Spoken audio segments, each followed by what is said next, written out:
Does the government work for us, or do we work for the government? Tonight, what if the federal government routinely breaks the same laws it prosecutes other people for breaking? What if the first words of the Bill of Rights dealt with the separation of church and state? What if Jefferson fought his entire life to bring these principles to the government and hoped they'd never be interfered with? What if your right to believe as you wish and worship as you choose is a natural right that no government may interfere with? What if the government can no more lawfully compel a religious group to buy condoms than it can compel the group to worship the devil?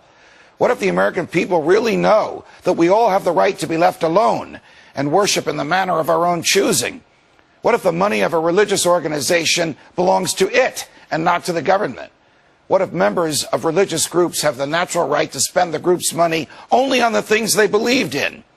What if that right was protected in the Constitution? What if the president and his progressive followers think there are too many people in America? What if the president secretly wants to decrease the population? What if the government doesn't care about natural rights and the Constitution it is legally committed to uphold? What if the president hates religion because it promotes human dignity and personal freedom, and he believes in neither? What if the president's recent assault on Catholicism is just the tip of an iceberg? What if the government ordered Catholics to eat meat on Fridays in Lent? What if it ordered Jews to eat pork, or Muslims to own dogs, or Protestants to genuflect? What if the president ran for office on a platform of human freedom and civil liberty, and he didn't believe in either? What if the president and his Secretary of State publicly beat their breasts over the dismal state of human rights in China and Libya? And what if the president said he cared so much about Libyans' human rights, he had to bomb Libya in order to protect civilians? What if the president stands passively on the sidelines while the streets of Syria run with the blood of its civilians? What if the president refused to explain how he decides whom to help and whom to let die on the vine? What if this same president who condemns the government of Iran for incarcerating its citizens without trial claims that he can murder American citizens without trial? What if the president declared he could detain and kill any American without due process, and he bombs foreign leaders for doing the same?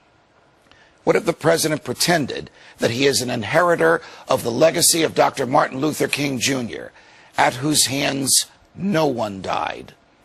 What if the federal government persecuted all the people in China because its government called itself communist? What if everyone in the United States was forced to put up with a trade embargo on that country because of the label the government there gave itself? What if you couldn't travel to China or do business there or send any money to your family there because of what the word communist meant in the 1960s? What if the government thinks it has the right to tell you where to go? What if the country I'm really talking about wasn't China, but was Cuba? What if China presented a far greater threat to our freedom and safety than Cuba ever did? What if the government's trade and embargo policies are motivated by old animosities and prejudices rather than by freedom? What if it's none of the government's business where the goods you purchase were made? What if the government prosecuted American businessmen for bribing officials in foreign countries at the same time it was bribing officials in foreign countries to allow oil pipelines to be built and our soldiers to pass through? What if the federal government helped other countries lay oil pipelines but prevented them from being built here? What if you really do own your property and you could sell it to whomever you chose, even a Canadian oil company? What if, under the Constitution, the president has no say over what you can do with your property and no power to prevent you from selling it to whomever you want?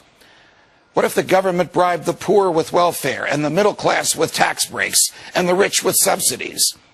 What if the government rigged elections so that no matter who wins, nothing changes?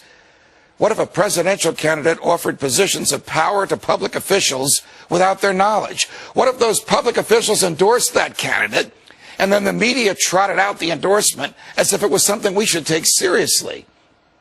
What if the leading Republican candidate for president really agreed with President Obama more than he agreed with the folks who fought and won our revolution?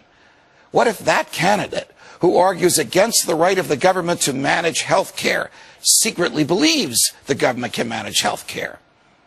What if through all this hypocrisy, the American people could lift the veil from their eyes and do something about it?